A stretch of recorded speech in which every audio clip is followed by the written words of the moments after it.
사도신경으로 우리의 신앙을 고백합니다.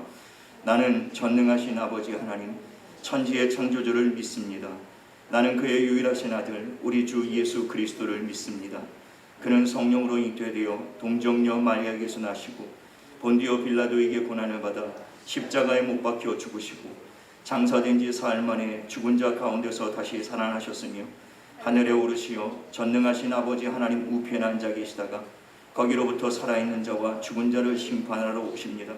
나는 성령을 믿으며 거룩한 공교회와 성도의 교제와 죄를 용서받는 것과 몸의 부활과 영생을 믿습니다. 아멘.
사랑과 은혜가 풍성하신 아버지 하나님, 오늘도 저희들에게 거룩한 주의 날을 허락하시고 주님의 전으로 발걸음을 인도하여 주시니 감사드립니다. 사랑하는 주님의 자녀들이 이 시간 예배 드릴 때 신령과 진정으로 드리는 예배로 인도하여 주시옵소서. 세상의 삶 속에서 지었던 수고와 무거운 짐들은 주님의 십자가 앞에 내려놓고 주님 주시는 평안과 위로 속에서 예배드리게 하여 주시옵소서. 죄인들을 불러서 당신의 자녀 삼으시고 광야와 같은 세상에서 오늘날까지 지키시고 인도하신 은혜 감사드리며 부족한 입술로 주님의 높고 위대하심을 찬양합니다. 아버지 하나님, 이 시간 먼저 저희들의 죄와 허물을 고백합니다. 마음으로는 늘 주시는 말씀에 따라 예비하신 복된 길을 걷는 것이 소원이지만 저희들은 늘 연약함으로 넘어집니다. 욕심과 질투와 나태함과 여러 가지 죄들을 이기기 위하여 기도하고 찬송하오나 번번이 실패합니다. 아직도 주님을 본받기에 힘겨워하는 저희들을 불쌍히 여겨주시고 더 깊은 은혜의 체험으로 우리의 신앙이 성장하기에 주님 도와주시옵소서. 죄를 반복되이 짓지 않도록 죄를 다스리고 승리하도록 성령의 전신갑주로 무장하게 하시고 저희들을 붙잡아 주시옵소서. 아버지 하나님, 오늘은 성령 강림 주일로 기념하여 지킵니다. 부활하신 예수님께서 하늘로 올라가실 때 제자들을 보아와 같이 버려두지 아니하시고 보혜사 성령님을 보내주실 것과 그가 모든 것을 가르치시고 말씀하셨던 모든 것들을 생각나게 하실 것이라고 약속하셨습니다. 그 약속을 오순절 마가의 다락방에서 성취하신 하나님께 감사와 찬양을 드립니다. 아버지 하나님, 2000년 전 그곳에 임하셨던 성령의 뜨거운 역사가 간절히 구하는 오늘날의 우리들에게도 동일하게 임하여 주신 줄 믿습니다. 아멘. 말씀을 의지하여 약속 앞에 우리의 모든 것을 맡기며 기도와 간구로 뜨겁게 예배하게 하여 주시옵소서.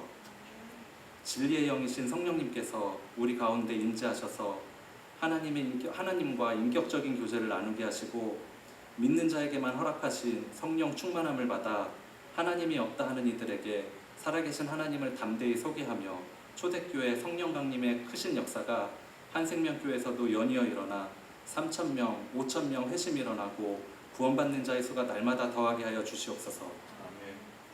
아버지 하나님, 질병으로 고통받는 이 시대를 위하여 기도드립니다.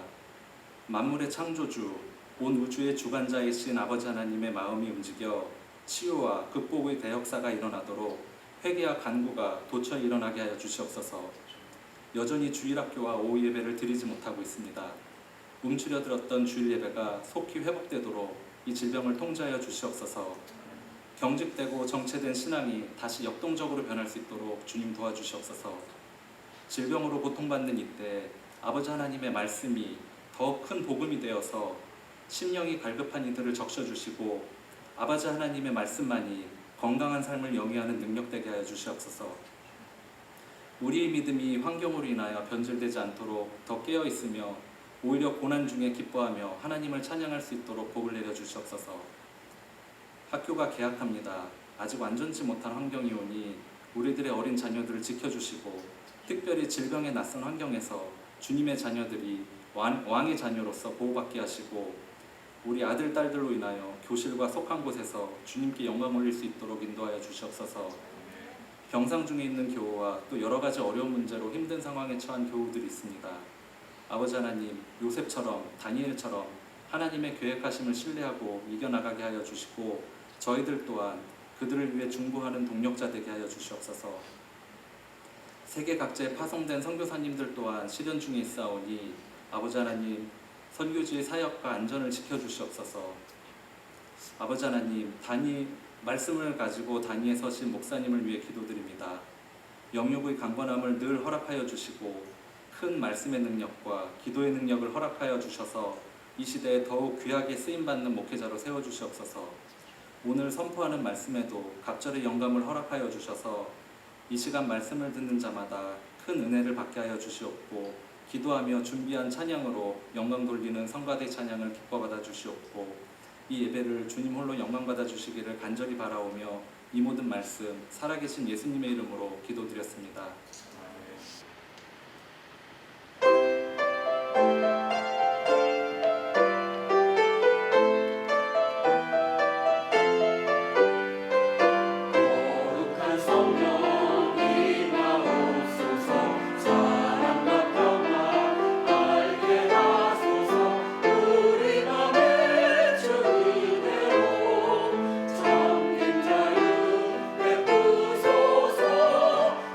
거룩한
하나님 말씀은 요한계시록 7장 1절에서 17절까지의 말씀. 요한계시록 7장 1절에서 17절까지의 말씀, 저와 여러분이 한 절씩 교독하기를 원합니다. 요한계시록 7장 1절에서 17절까지의 말씀 한 절씩 교독하겠습니다. 제가 먼저 읽겠습니다. 이일 후에 내가 내 천사가 땅 내 모퉁이에 선 것을 보니 땅의 사방에 바람을 붙잡아 바람으로 하여금 땅이나 바다에나 각종 나무에 불지 못하게 하더라.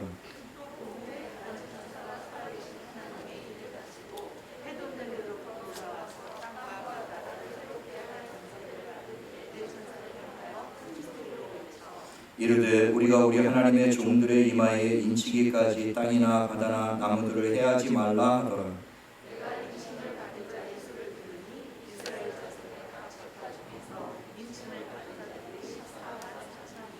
유다 지파 중에 인침을 받은 자가 1만 2천이요 르우벤 지파 중에 1만 2천이요 갓 지파 중에 1만 2천이요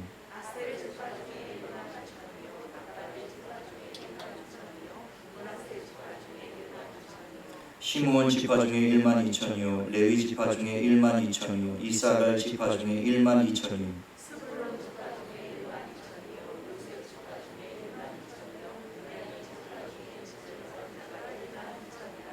이일 후에 내가 보니 각 나라와 족속과 백성과 방언에서 아무도 능히 셀 수 없는 큰 무리가 나와 흰 옷을 입고 손에 종려가지를 들고 보좌 앞과 어린 양 앞에 서서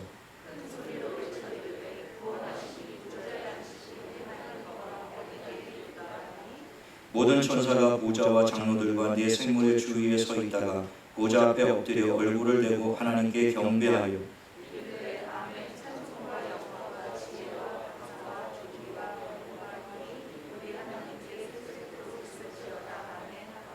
장로 중 하나가 응답하여 나에게 이르되 이 흰옷 입은 자들이 누구며 또 어디서 왔느냐.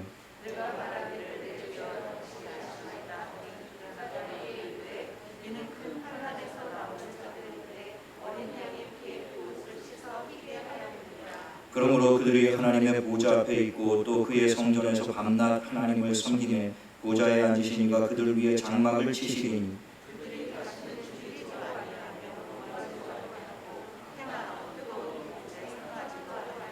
다같이 이는 보좌 가운데 계신 어린 양이 그들의 목자가 되사 생명수 샘으로 인도하시고 하나님께서 그들의 눈에서 모든 눈물을 씻어 주실 것입니다. 아멘. 오늘 저는 이 봉독한 말씀을 가지고 인침받은 14만 4천이라는 제목으로 말씀을 나누겠습니다. 말씀 나누기 전에 좌우 옆에 분과 앞뒤 분에게 한번 환한 미소로 인사하시죠. 참 잘 오셨습니다. 네. 저희가 지난 시간에 살펴본 계시록 6장에는 7인 재앙 중에 6번째 인 재앙까지만 기록되어 있는 것을 보았습니다. 마지막 7번째 인 재앙은 다음 주에 살펴보게 될 8장에 등장을 합니다. 그러니까 오늘 본문 7장은 6장의 6번째 인 재앙과 다음 주에 살펴보게 될 8장 7번째 인 사이에 사파처럼 끼어 들어가 있는 장이 바로 오늘 본문 말씀이 되겠습니다. 이 말씀을 자연스럽게 읽으려면 6장에서 7장을 건너뛰고 8장으로 가야만 그 흐름이 자연스러운 거예요. 그런데 그 6장과 8장 사이에 이 7장을 끼워 놓은 것은 이 7장의 중요한 메시지를 담고 있기 때문에 그렇습니다. 어떠한 메시지가 담겨져 있는지 우리가 살펴보기를 원하는데요. 그 7인이 하나씩 떨어지면서 땅의 전쟁과 또 기근과 전염병 그리고 천재지변 등이 일어나면서 땅의 4분의 1 사람이 목숨을 잃게 되더라라는 말씀이 지난주에 기록이 되어 있었습니다. 이러한 재앙들은 이미 우리 주위에 일어나고 있는 재앙들이죠. 지금 현실 속에서 전 세계가 이 전염병의 재앙을 지금 우리가 경험하고 있지 않습니까? 그러한 재앙들은 주님이 오실 때가 가까울수록 그 빈도와 강도가 점점 더 잦아지고 더 극심해지게 될 것이다 라고 성경은 예언을 하고 있습니다. 주님은 그 종말의 날이 얼마나 크고 두려운 것인지에 대해서 마태복음 24장 21절에 이렇게 말씀하셨어요. 이는 그때에 큰 환란이 있겠습니다. 창세로부터 지금까지 이런 환란이 없었고 후에도 없으리라. 마지막 때 주님이 오실 직전에 일어날 그 환란을 계시록에서는 7년 대환란 이렇게 기록을 하고 있는데요. 주님이 임박한 때가 오면 땅에 재앙이 일어나게 될 것인데 그것은 전에도 없었고 후에도 그와 같은 재앙이 없을 것이다. 이렇게 경고를 하시고 계신다라고 하는 겁니다. 그래서 지난주에 그 6장에 보면 땅의 임금들과 귀족들, 장군들, 부자들, 강한 자들, 모든 종과 자유자들 너나 할 것 없이 전부 이렇게 외치죠. 산들과 바위에게 말하되 우리 위에 떨어져 보좌에 앉으시니 얼굴에서와 그 어린 양의 진노에서 우리를 가려달라. 그렇게 절규할 만큼 하나님의 진노와 심판이 무시무시할 것이라고 성경이 기록하고 있어요. 그래서 그 계시록 6장 17절 마지막 절에 보면 그들의 진노의 큰 날이, 그들의 진노의 큰 날이라는 것은 하나님과 어린 양의 진노의 날을 의미하는 거예요. 마지막 때의 심판을 의미하는 것입니다. 그 큰 날이 이르렀으니 누가 능히 서리요 하더라. 주님이 세상에 재림하시는 날, 그날은 인류 역사가 종말을 맞게 되는 날이 될 것이고 모든 사람들은 하나님 앞에 서서 최후 심판을 받게 될 것인데 그날은 너무 크고 두려운 날이 될 것이기 때문에 누가 능히 서리요? 누가 감히 그 거룩하고 영광스러운 하나님 앞에 설 자가 있겠는가? 라는 질문을 던지면서 6장이 끝나게 돼요. 근데 오늘 이 본문 7장의 말씀은 바로 그 6장에서 던진 질문에 대한 대답을 기록하고 있습니다. 그 대답의 요점이 뭐냐면 하나님 앞에 능히 설 자들이 있다라는 것입니다. 누가 과연 그 크고 두려운 영광스러운 하나님 앞에 설 자가 있겠는가? 본래는 설 수 있는 자들이 아무도 없을 것인데 7장에는 그 앞에 설 자들이 있다라고 말씀하시는 거예요. 과연 어떤 자들이 하나님 앞에 서게 될 것인가? 오늘 본문의 상징이 굉장히 많이 나옵니다. 그리고 이단 사이비들의 전유물처럼 사용되어지는 그런 비유들과 상징들도 많이 등장하고 있기 때문에 그래서 오늘날 많은 교인들이 교회가 혼란을 느끼고 있는 그런 상징들이 여러 등장하고 있습니다. 오늘 말씀을 통해서 잘 정리할 수 있게 되기를, 더 이상 이 말씀들 때문에 혼란을 느끼지 않는 여러분 될 수 있기를 바라요. 오늘 1절을 먼저 보십시오. 네 천사가 등장하는데요. 땅 모퉁이에 서서 바람이 땅에나 바다에나 각종 나무들에 불지 못하도록 바람을 붙잡고 서 있다라고 되어 있어요. 네 천사가 땅 모퉁이, 다시 말하면 동서남북 사방을 의미하는 것인데요. 전 세계를 심판하시기 위해 이 네 천사가 서 있는데 2절 말씀에 보면 이 네 천사는 땅과 바다를 해롭게 할 권세를 받았다라고 되어 있어요. 그러니까 이 네 천사는 온 세상에 재앙을 일으키는, 앞서 6장에서 살펴보았던 네 말탄 자들과 관련이 있음을 알 수가 있습니다. 이들이 지금 이 네 말탄 자들을 통해서 땅의 전쟁과 기근과 전염병과 온갖 재해를 일으키려고 서 있는데 그때 2절에 보니까 다른 천사 하나가 해 돋는 데로부터 올라와서 땅과 바다를 해롭게 할 권세를 받은 네 천사에게 큰 소리로 외치게 됩니다. 3절에 그 말씀이 기록되어 있는데 이르되 우리가 우리 하나님의 종들의 이마에 인치기까지 땅이나 바다나 나무들을 해하지 말라 하더라. 이렇게 외쳤던 거예요. 그러니까 한 천사가 네 천사에게 잠시 재앙을 멈추라 그렇게 외친 거예요. 그 이유가 뭐라고요? 하나님의 종들의 이마에 인을 치기 위함이었다라는 거예요. 하나님의 종들의 이마에 인을 치기 위해서 그 재앙을 잠시 멈추라 그렇게 외친 겁니다. 여기서 하나님의 종들의 이마에 인을 친다라는 것은 하나님과 어린 양의 소유권을 표시한다라는 의미를 담고 있어요. 그러니까 하나님께서 구원하시기로 작정한 하나님의 택하신 자들의 이마에 도장을 찍어서 너는 내 것이라, 내가 너를 지명하여 불렀나니 너는 내 것이라, 이렇게 구분하는 표가 바로 인이라는 것입니다. 도장이에요. 일반적으로 도장에는 무엇을 새기죠? 무엇이 새겨져 있습니까? 여러분들 다 도장 가지고 계시죠? 인감 도장. 거기에는 그 도장의 주인의 이름을 새겨 놓습니다. 그래서 계시록 14장에 보면 그 도장에 누구의 이름이 새겨져 있는지가 정확하게 기록이 되어 있어요. 그들의 이마에는 어린 양의 이름과 그 아버지의 이름을 쓴 것이 있더라라고 되어 있습니다. 그러니까 오늘 이 본문에 그 하나님의 택하신 종들의 이마에 도장을 찍었는데 그 도장의 주인이 누구냐? 하나님 아버지와 어린 양이라는 거예요. 하나님 아버지의 이름과 어린 양의 이름이 그 도장을 받은 자들의 이마에 새겨져 있더라라고 되어 있습니다. 그러니까 하나님의 구원을 받은 성도들의 이마에는 이 도장이 있어야 되는 거예요. 그리고 그 도장을 들여다보면 하나님과 어린 양의 이름이 새겨져 있습니다. 우리 좌우 옆에 분의 이마를 한번 살펴보시죠. 그래서 그 도장이 잘 찍혀 있는지 한번 보세요. 잘 찍혀 있습니까? 하나님의 이름과 어린 양의 이름이 잘 새겨져 있는 것 같아요? 아멘이십니까? 아멘은 뭐가 아멘이에요? 아무리 들여다봐도 안 찍혀 있지. 이 이마에 인을 받았다라는 것은 상징적인 의미예요. 그 이마에 인을 받았다라는 것은 다른 뜻이 아니라 예수를 주와 그리스도로 믿고 고백한다라는 의미를 담고 있는 겁니다.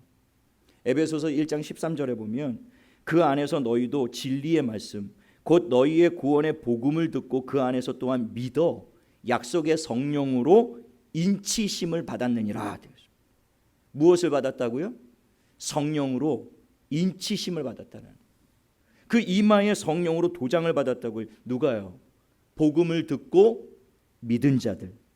다시 말하면 예수님을 나의 주, 나의 하나님으로 믿고 고백하는 자들이 바로 성령으로 인치심을 받은 자들이다 라는 뜻이에요. 그러므로 내가 이마에 인을 받았는가 어떻게 알 수 있죠?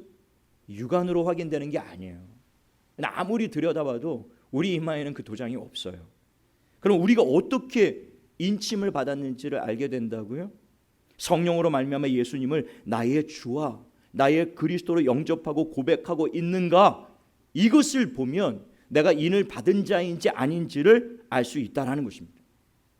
고린도전서 12장 3절에 보면 또 성령으로 아니하고는 누구든지 예수를 주시라 할 수 없느니라. 성령이 아니고서는 누구도 예수를 나의 주, 나의 하나님으로 영접하거나 고백할 수가 없다라는 거예요. 그러므로 그 누군가가 예수님을 나의 주 하나님으로 고백하고 있다면 그는 명백하게 성령의 도장을 받은 자들이다 라는 것을 알 수가 있는 것입니다. 예수님을 나의 주 나의 하나님으로 믿으시는 분들만 우리 큰 소리로 아멘 합시다. 이럴 때 크게 아멘하면 좋아요. 다른 데는 몰라도. 다시 한번 합시다. 예수님을 나의 주 나의 하나님으로 믿으시는 분들만 우리 큰 소리로 아멘 합시다. 나의 주 나의 하나님, 이것을 고백하고 여러분들이 지금 아멘 하셨다면 그것이 바로 성령의 인치심을 받았다는 증거가 된다라고 하는 겁니다.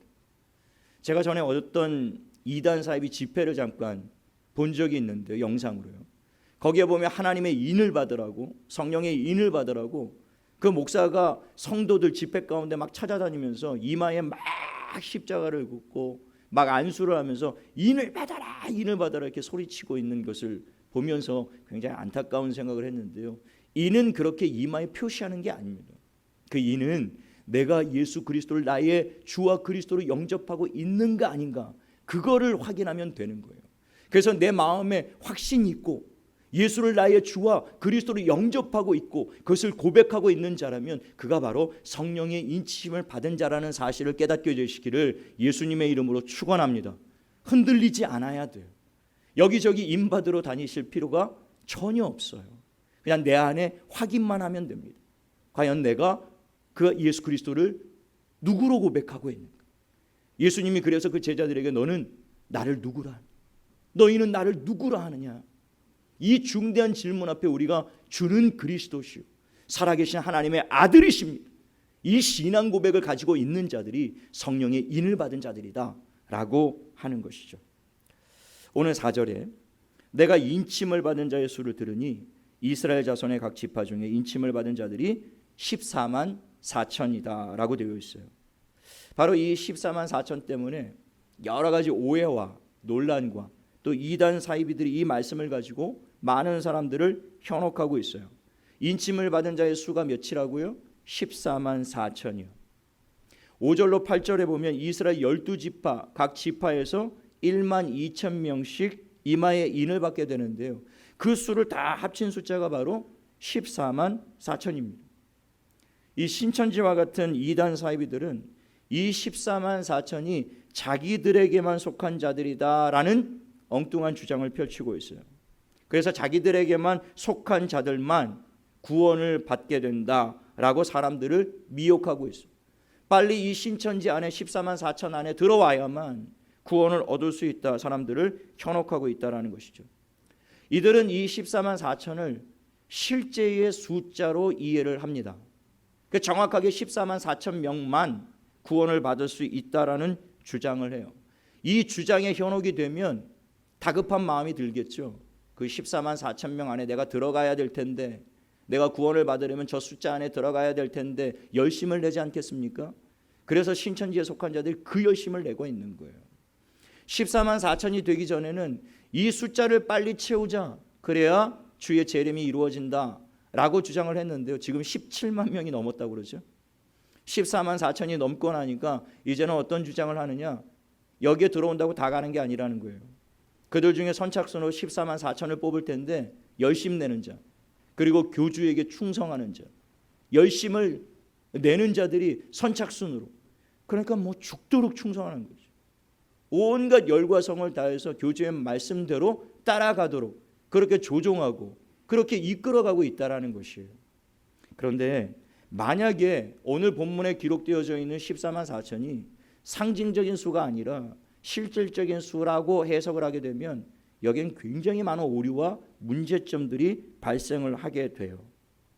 지금까지 구약과 신약 시대에 하나님을 믿고 예수 그리스도를 믿어 구원을 받은 사람의 수가 어디 14만 4천 뿐이겠습니까? 초대교회로부터 지금까지 지난 2000년 기독교 역사 가운데 공식적으로 집계된 숫자, 공식적입니다. 공식적으로 집계된 순교자의 수만 약 7천만 명이 넘는다고 그래요. 그것은 초대교회에 순교한 사도들을 다 포함하죠. 초대교회의 네로 황제나 도미티안 황제, 지금 이 사도 요한이 요한계시록을 기록하고 있는 이 1세기의 성도들도 역시 도미티안 황제의 박해 속에서 수많은 사람들이 순교를 당했습니다.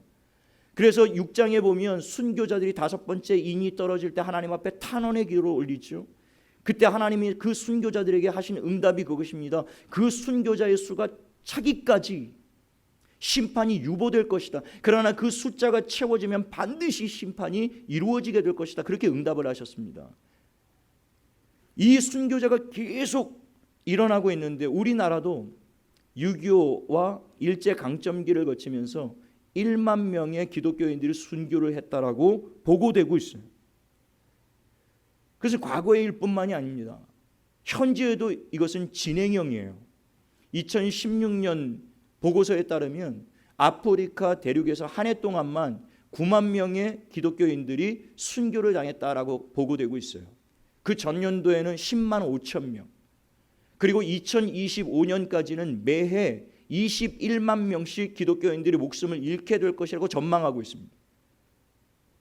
그러니까 우리는 지금 우리의 피부로 현실로 순교라는 게 기독교 신앙을 지키다가 목숨을 잃는다라는 게 남의 이야기처럼 들리지만 바로 가까운 우리 북한만 하더라도 이 기독교 신앙 때문에 얼마나 많은 사람들이 외부에 철저히 통제가 돼서 알려지지 않을 뿐 얼마나 많은 그리스도인들이 목숨을 잃고 있는지 몰라요. 중국 역시도 마찬가지입니다. 적어도 공식적으로 집계되지 않은 숫자를 포함한다면 그것은 엄청나겠죠. 그 공식적으로 집계된 숫자만 순교자가 7천만 명이 넘었다라는 거예요. 이것은 오늘 본문에 기록하고 있는 14만 4천의 500배에 달하는 수치입니다. 이 생명을 걸고 주님에 대한 신앙을 지킨 사람들이야말로 구원을 받은 사람이 아니겠습니까? 이것만 보더라도 오늘 본문에 기록되어 있는 14만 4천이 실질적인 숫자가 아니라 상징적인 수라는 것을 우리가 너무나 쉽게 알 수 있어요. 이 성경에 대해서 깊이 그들이 이해하지 못하고 그냥 단순하게 잘못된 교리에 그들이 현혹이 되니까 그것을 실질적인 숫자로 오해를 하고 착각을 해서 그 이단에 현혹이 되었다라고 하는 것이죠. 창세기 12장 13장에 보면 하나님이 아브라함을 부르세요. 그때 아브라함을 부르시면서 네 자손이 하늘의 별과 같이 바다의 모래와 같이 많아질 것이다 약속하시면서 아무도 그 수를 능히 셀 수 없을 것이다 라는 말씀을 주세요. 갈라디아서 3장 7절에 보면 그런즉 믿음으로 말미암은 자들은 아브라함의 자손인 줄 알지어다. 그러니까 네 자손 아브라함의 자손이 하늘의 별과 같이 땅의 모래와 같이 그 수를 능히 셀 수 없을 정도로 많아질 것이다라고 하나님이 아브라함에게 약속한 것은 단순히 아브라함의 혈통의 이스라엘 자손들 유대인들이 그렇게 많아질 것을 말씀하신 것이 아니라 거기에 영적인 진리를 담고 있는 거예요. 아브라함이 하나님을 믿음을 의로 여긴 것처럼 아브라함이 하나님을 믿었던 것처럼 이 땅의 모든 족속과 세계와 열방과 나라와 민족들 가운데서도 아브라함처럼 하나님을 그리고 예수 그리스도를 나의 주와 그리스도로 영접하고 믿는 자들은 전부 아브라함의 자손이 될 것이다 이렇게 약속을 하셨단 말이에요. 저와 여러분이 아브라함의 자손인 줄로 믿습니다. 하나님을 믿었기 때문에 우리가 바로 혈통으로는 아니지만 그러나 영적으로는 우리가 바로 아브라함의 자손이라는 거예요. 그 숫자가 어떻게 될 것이라고요? 아무도 능히 셀 수 없을 정도로 어마어마하게 많은 사람들이 하나님을 믿고 예수 그리스도를 믿게 될 것이라는 거예요. 14만 4천은 손쉽게 셀 수 있는 숫자예요. 그 주님이 약속하신 것을 능히 셀 수 없는 숫자가 하나님을 믿게 될 것이다 라는 것입니다. 오늘 본문 9절과 10절을 한번 보십시오. 이 일 후에 내가 보니 각 나라와 족속과 백성과 방언에서 아무도 능히 셀 수 없는 큰 무리가 나와 흰 옷을 입고 손에 종려가지를 들고 보좌 앞과 어린 양 앞에 서서 큰 소리로 외쳐 이르되 구원하심이 보좌에 앉으신 우리 하나님과 어린 양에게 있도다. 흰 옷을 입고 손에 종려가지를 들고 보좌 앞과 어린 양 앞에 서서 구원하심이 보좌에 앉으신 우리 하나님과 어린 양에게 있다고 찬양을 부르는 자들, 구원받은 자들이죠. 그 구원받은 자들, 이마에 인을 받은 자들인데요, 이들의 숫자가 아무도 능히 셀 수 없는 큰 무리다라고 되어 있습니다. 히브리서 12장 1절에는 구름같이 허다한 증인들이 있다라고 말씀하고 있습니다. 셀 수 없다라는 거예요. 다시 말씀드리지만 14만 4천은 상징적인 수예요. 그것을 실질적인 수로 현혹하는 것에 마음을 빼앗겨서는 안 된다라고 하는 것입니다. 그 14만 4천이 나온 그 숫자가 나오게 된 것은 구약의 대표인 12지파와 신약의 대표인 12사도를 곱한 수가 12 곱하기 12 144가 나오는 거예요. 거기에다가 유대인들의 개념 속에 어마어마하게 많다라는 천을 곱해서 나온 숫자가 14만 4천이에요. 그러니까 그 수가 상징하는 바는 구약과 신약의 구원을 받은 허다하게 많은 하나님의 백성 전체를 의미하는 것이 바로 14만 4천이다 라고 하는 거예요. 이것은 제가 임의로 해석한 게 아니에요. 그 근거가 어디에서 나왔지? 라고 의문을 품는 분들이 계실 수 있습니다. 그 정확한 근거가 계시록 21장에 나와 있어요. 나중에 저희가 또 살펴보게 되겠지만 그 계시록 21장은 새 예루살렘 성에 대한 환상을 기록하고 있어요. 그것은 완성된 하나님의 나라 천국을 보여주고 있는 거예요. 이마에 인을 받은 하나님의 구원받은 백성들이 영원히 들어가게 될 하나님의 나라, 약속의 땅, 거기가 새 예루살렘 성이거든요. 그 새 예루살렘 성에 대한 환상을 기록하고 있는데요, 계시록 21장 12절에 이런 기록이 있습니다. 크고 높은 성곽이 있고 12문이 있는데 문에 12천사가 있고 그 문들 위에 이름을 썼으니 이스라엘 자손 12지파의 이름들이라. 새 예루살렘 성, 이것은 하나님의 백성들이 들어갈 천국을 상징한다고 그랬죠. 근데 그 천국에 누가 들어가는가? 구약의 12지파의 이름이 그 문에 새겨져 있다라는 거예요. 그러니까 구약의 12지파에 속한 자들이 그 하나님의 나라에 들어가게 될 것임을 분명하게 명시하고 있습니다. 12사도의 이름은 어디에 나올까요? 21장 14절에 보면 그 성의 성곽에는 12기초석이 있고 그 위에는 어린 양의 12사도의 12 이름이 있더라. 그러니까 하나님의 나라를 상징하고 있는 새 예루살렘 성에 12개의 기초석이 놓여져 있는데 그 12개의 기초석 위에 누구의 이름이 새겨져 있다고요? 12사도의 이름이에요. 그러니까 이것은 신약의 12사도로 말미암아 복음이 전파되어지고 그 복음을 듣게 되는 모든 사람들, 그리고 그 복음을 믿게 되는 모든 사람들이 바로 이 새 예루살렘 성, 하나님의 영원한 천국에 들어가게 될 것임을 상징적으로 지금 보여주고 있는 거예요.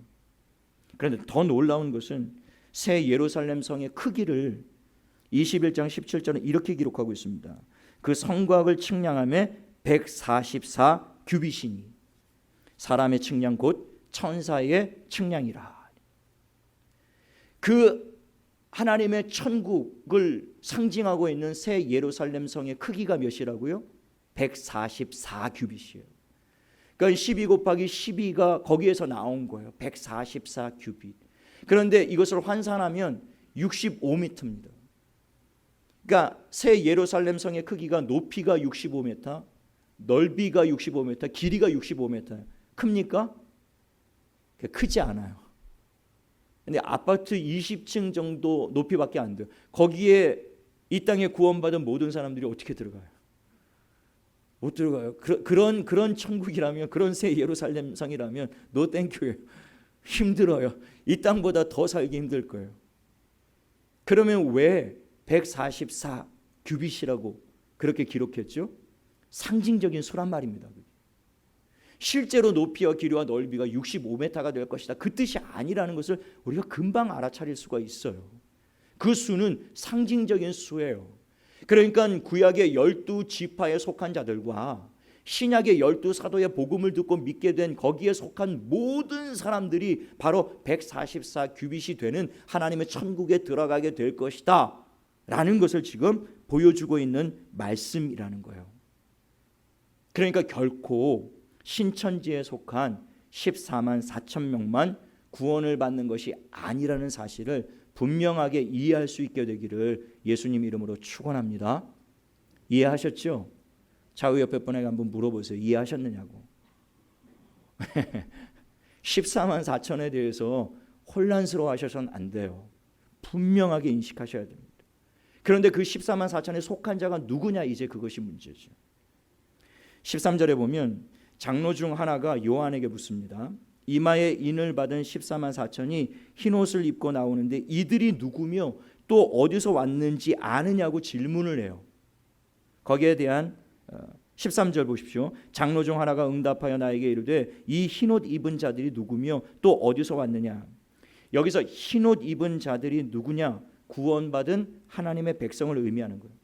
다시 말하면 앞서 설명드렸던 이마에 인을 받은 14만 4천을 의미하는 거예요. 앞서 6장에 기록되어 있는 순교자들에게 하나님이 무엇을 주셨다고 그랬죠? 흰 두루마기를 주셨습니다. 흰 두루마기를 주시면서 순교자의 수가 차기까지 잠시 안식하고 있으라 그렇게 말씀을 하세요. 그러니까 하나님의 순교자들에게 흰옷을 주셨는데요, 오늘 본문에 말씀하고 있는 그 흰옷을 의미하고 있는 거예요. 사실 이 흰옷에 대해서는 여러 가지 해석이 있습니다. 전쟁에서 승리하고 이긴 자들에게 상급으로 주어지는 것이 또 흰옷이라고 이야기를 해요. 그리스도로 옷 입는다라고 상징할 때도 그 옷이 세마포, 흰옷을 의미합니다. 또 제사장들이 하나님 앞에 나갈 때 자신을 가리고 거룩한 산 제사를 드리기 위해 입는 옷이 흰 세마포, 흰옷이에요. 근데 저는 그 여러 가지 해석들 중에 오늘 특별히 이 흰옷을 결혼식에서 신부가 입는 예복과 같은 것으로 해석하고 싶어요. 장차 신랑 되시는 예수 그리스도와 그의 신부인 교회가 혼인 예식에 참여하게 될 때 입을 예복, 그것이 바로 흰옷이라는 거예요.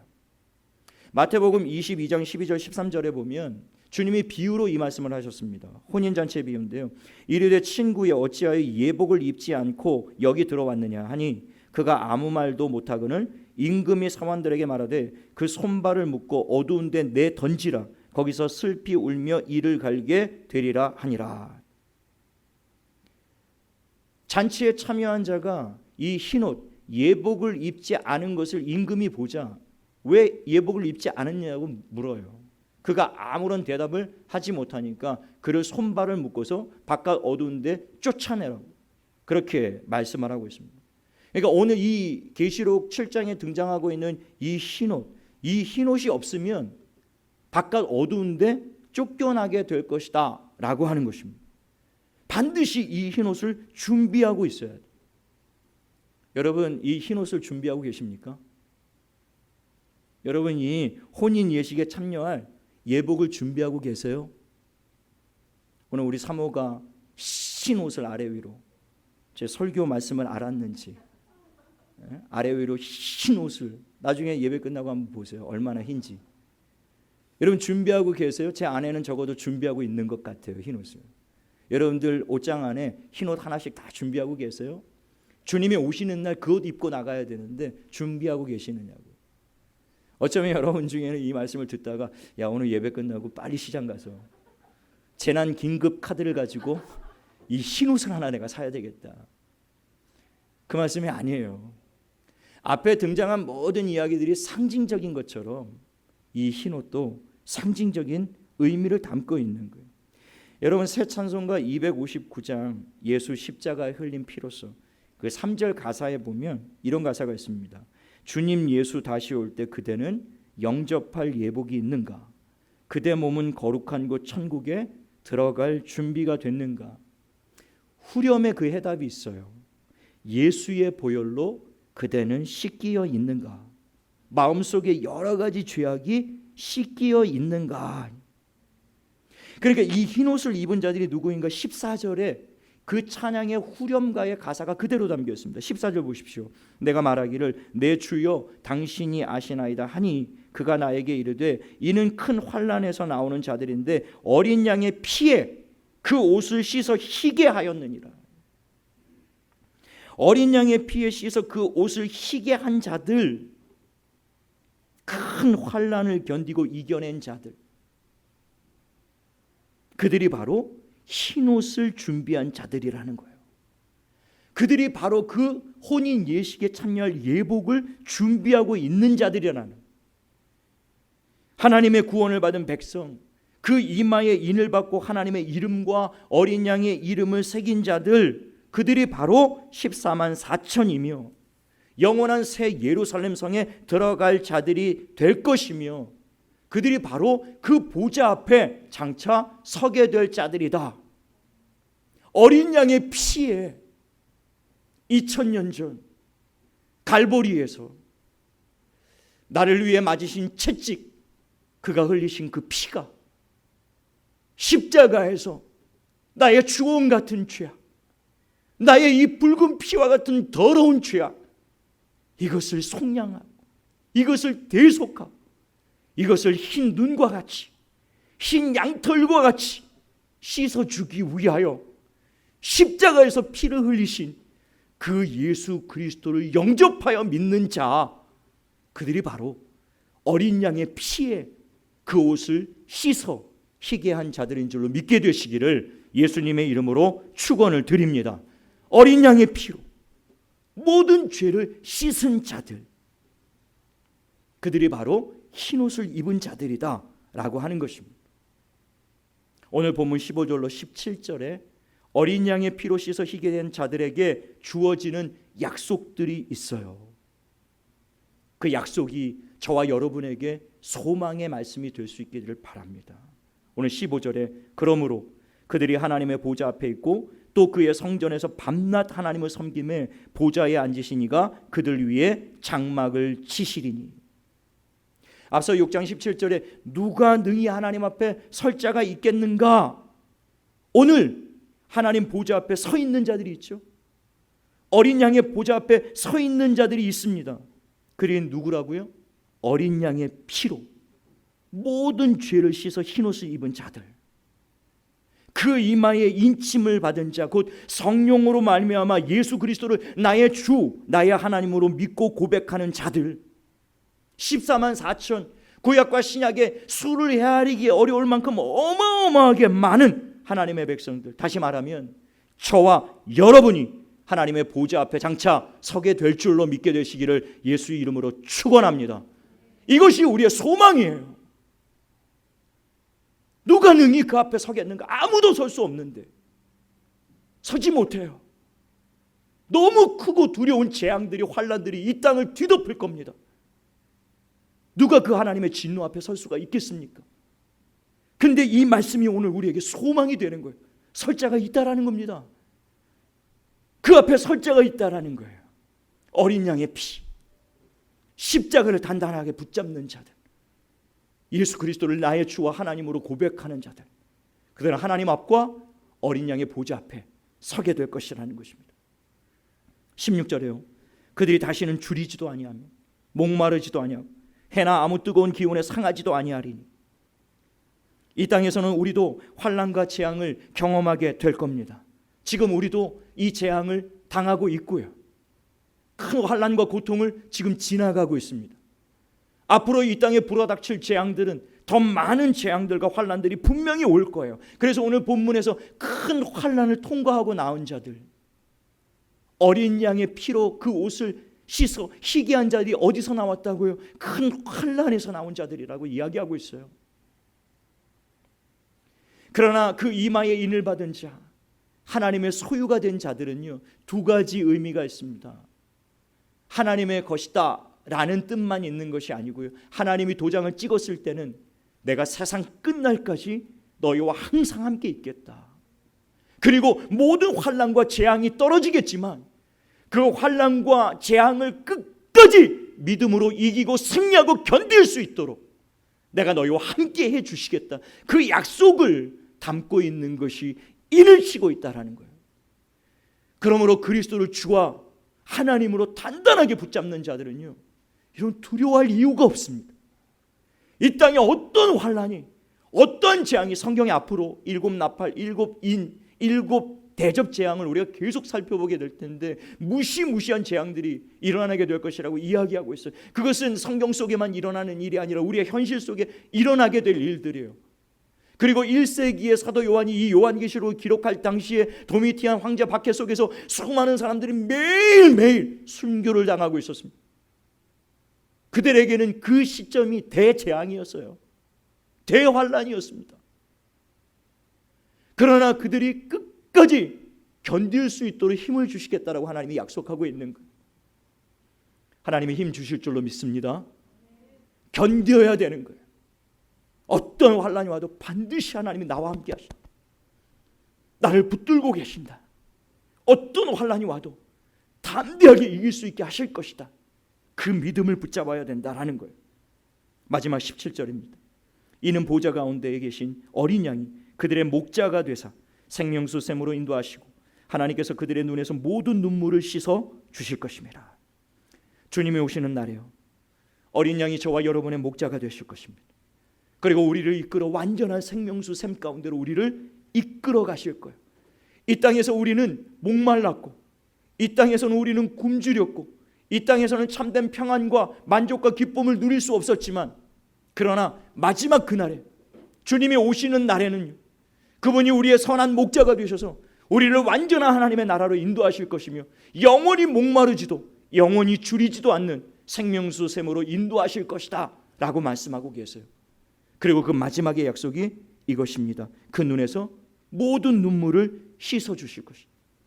이 땅을 살아가는 동안에 예수 그리스도를 믿음으로 받게 되는 고난, 박해, 어려움, 재앙, 문제들, 여러 가지 시험과 환난을 우리가 만나게 되겠지만요, 그러나 마지막 주님을 만나는 그날에 우리가 주님을 위해서 당했던 모든 고난과 우리가 흘렸던 모든 눈물을 그분이 우리의 눈에서 닦아 주실 것이라고 약속하고 있어요.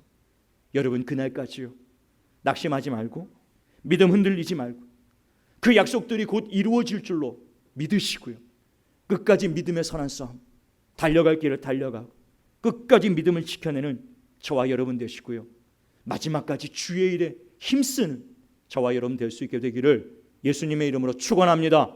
축원합니다. 우리 말씀을 생각하시면서 찬양하기를 원하는데요.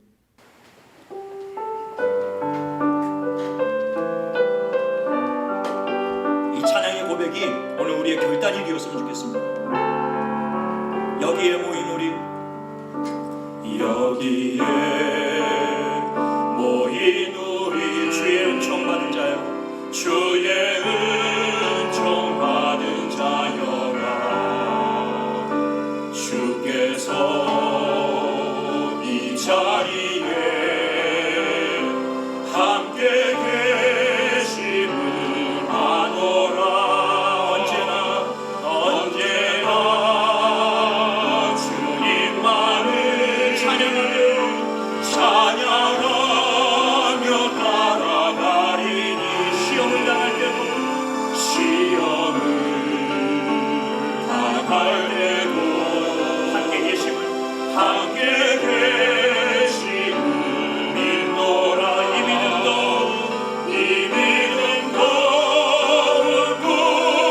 굳세라.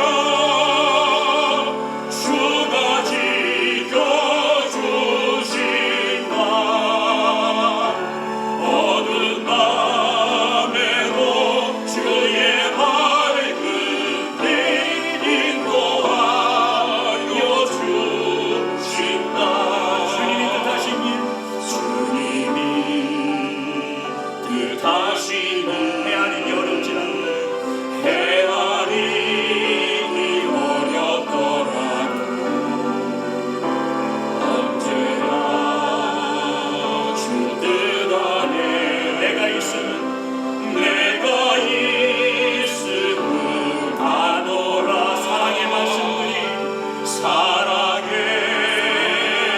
말씀들이 나를 더욱 새롭게 하니, 때로는 넘어져도 최후 승리를 믿노라.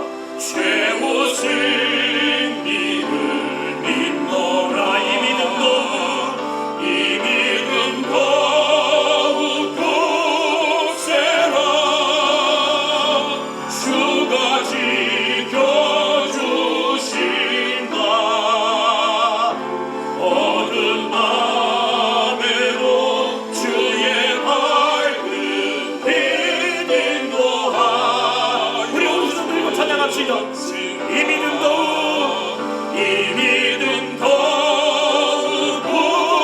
굳세라. 주가 지켜주신다. 어두운 밤에도 주의 밝은 빛 인도하여. 우리 한 번 더 부르고 기도하겠습니다. 이 믿음도 굳세라. 이 믿음도 굳세라. 주가 지켜주신다. 아멘.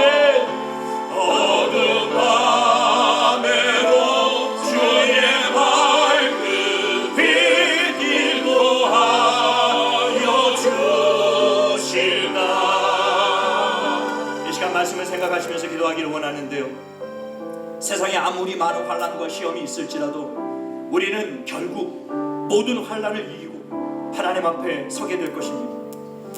이제 주님이 오셔서 우리의 모든 눈물을 씻어 줄 겁니다. 주님이 우리의 목자가 되셔서 생명수샘으로 인도하실 겁니다. 주의 승리를 믿고 이 시간 눈을 들어 하나님을 바라볼 수 있게 되기를 바라요. 특별히 오늘은 성령 강림절입니다. 여러분 각자가 성령의 충만함을 구하는 시간이 되었으면 좋겠습니다. 성령이 아니고서는 우리는 결코 예수 그리스도를 온전히 믿고 따라갈 수가 없어요. 성령이 아니고서는 마귀와 죄의 유혹을 능히 이겨낼 자가 없습니다. 성령이 아니고서는 결코 능력 있는 교회, 능력 있는 그리스도인이 될 수가 없는 겁니다. 그럼 오늘 이 시간 마음을 갖춰 기도하실 때요, 우리 목사님들을 위해서, 우리 장로님을 위해서, 우리 안수 집사님들을 위해서, 모든 권사님들과 집사님들, 우리의 자녀에 이르기까지 하나님 이 시간 우리에게 성령의 기름을 부어달라. 하나님이 마지막 때에 주님이 오실 때가 점점 가까운 이때를 성령의 능력을 가지고 능력 있게 승리하는 교회와 성도들이 될 수 있도록 기름을 부어달라고 이 시간 주님의 이름을 한번 부르시고요, 뜨겁게 통성으로 기도하기를 원합니다. 기도하겠습니다. 주여, 살아계신 아버지 하나님, 이 시간 우리 하나님 앞에 말씀을 기억하기로 주님 앞에 기도하기를 원합니다. 이 믿음을 굳세게 하시고 하나님 환난과 재앙과 시험 가운데서 우리의 믿음이 흔들리지 않도록 성령 하나님 우리 각자 위에 임재하여 주시기를 간절히 원합니다. 우리 한 생명교회 가운데 성령이 임하여 주시고 우리 한 사람 한 사람 가운데 성령이여 임재하여 주시기를 간절히 원하나이다. 아버지 하나님, 우리의 자녀들과 우리 권사님들과 집사님들, 우리 안수 집사님들과 장로님과 우리 모든 목사님들에게 하나님의 성령이 임재하여 주시기를 간절히 원하나이다. 누구든지 성령이 아니고서 예수를 따라갈 수 없을 줄 압니다. 성령이 충만하지 않고서 마귀와 이 세상의 죄악을 이기는 줄 아버지 하나님, 이 땅에 일어난 죄악과 환난과 시험을 줄 수 있도록 아버지 하나님 우리에게 성령의 기름을 부어주시기를 간절히 원하나이다. 우리의 믿음이 요동하지 않게 도와주시고 어떤 환난과 시험 속에서 흔들리지 않게 도와주시고 우리의 믿음을 버리지 않게 하시고 주님을 부인하지 않게 도와주시고 죽도록 충성한 주의 뜻대로 순종한 하나님의 말씀을 따라 믿음으로 승리하는 삶을 살아가시고 아버지 하나님 역사해 주시기를 간절히 원하고 성령 하나님 우리 한 생명을 주여 임하여 주소서. 아버지여 임하여 주소서. 우리 목사님들, 우리 장로님에게 기도하고 우리 안수 집사님들에게 역사해 주시고 우리 권사님과 집사님, 우리 모든 자녀들 아버지 하나님의 성령께서 남동과 여동과 자녀들과 청년들을 성령을 부어주시기를 간절히 소망합니다. 성령 하나님 임하여 주시옵소서.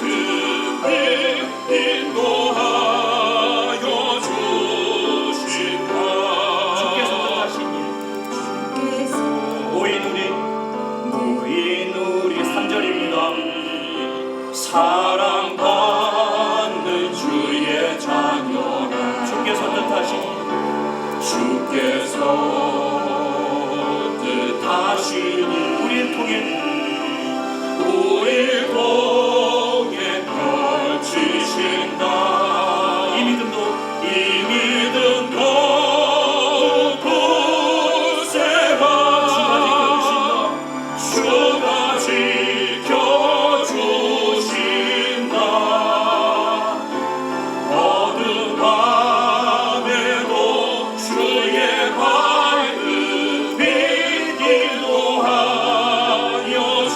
다시 한번 찬양합니다. 이 믿음도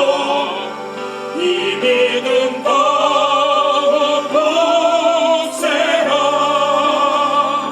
주가 지켜주신다. 어두운 밤에도 주의 밝은 빛 우리 두 손 들고 마지막으로 이 믿음도 굳세라. 이 믿음 더욱 굳세라. 주가 지켜주신다. 어두운 밤에도 주의 밝은 빛 인도하여 주. 주의 뜻 이루어지는 날까지 주의 뜻 이루어지는 날까지 믿음 더욱 굳세라.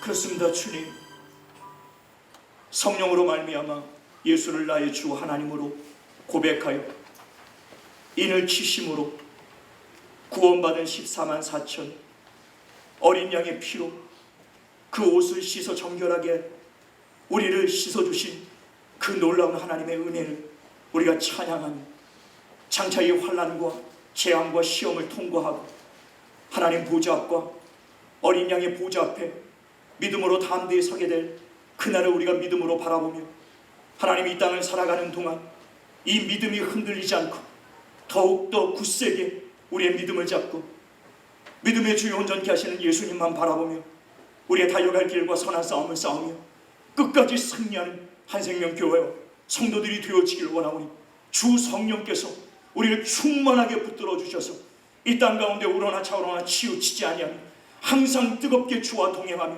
날마다 믿음과 말씀에 순종하며 승리하는 성도들이 될 수 있도록 기름 부어 주옵시기를 간절히 원하나이다.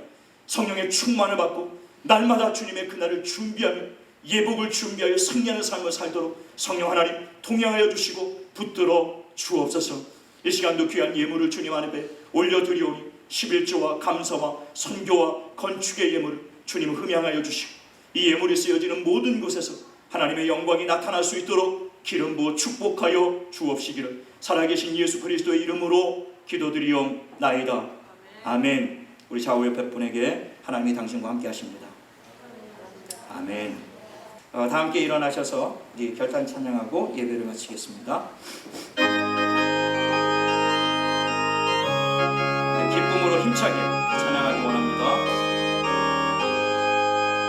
내가 매일 기쁘게 순례의 길 행함은 주의 팔이 나를 안보함이요 내가 주의 큰 복을 받는 참된 비결은 주의 영이 함께함이라 성령이 계시네 할렐루야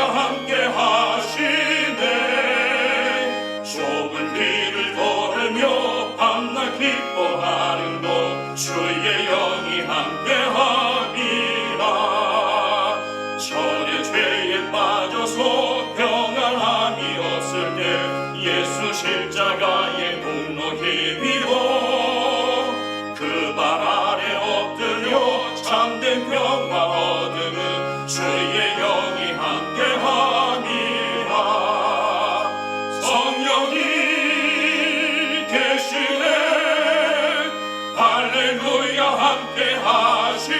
함께하시네 좁은 길을 걸으며 밤낮 기뻐하는 것 주의 영이 함께하리라 나와 동행하시고 모든 염려하시니 나는 숲의 새와 같이 기쁘다 내가 기쁜 마음으로 주의 뜻을 행하는 주의 영이 함께하리라 성령이 계시네 할렐루야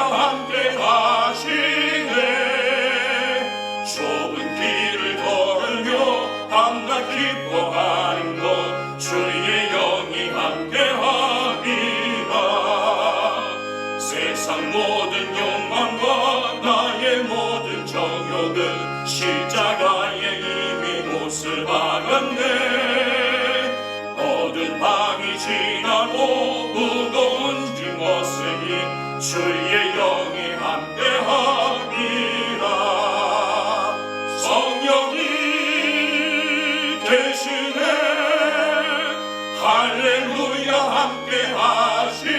함께하시네 좁은 길을 걸으며 밤낮 기뻐하는 것 주의 영이 함께하리라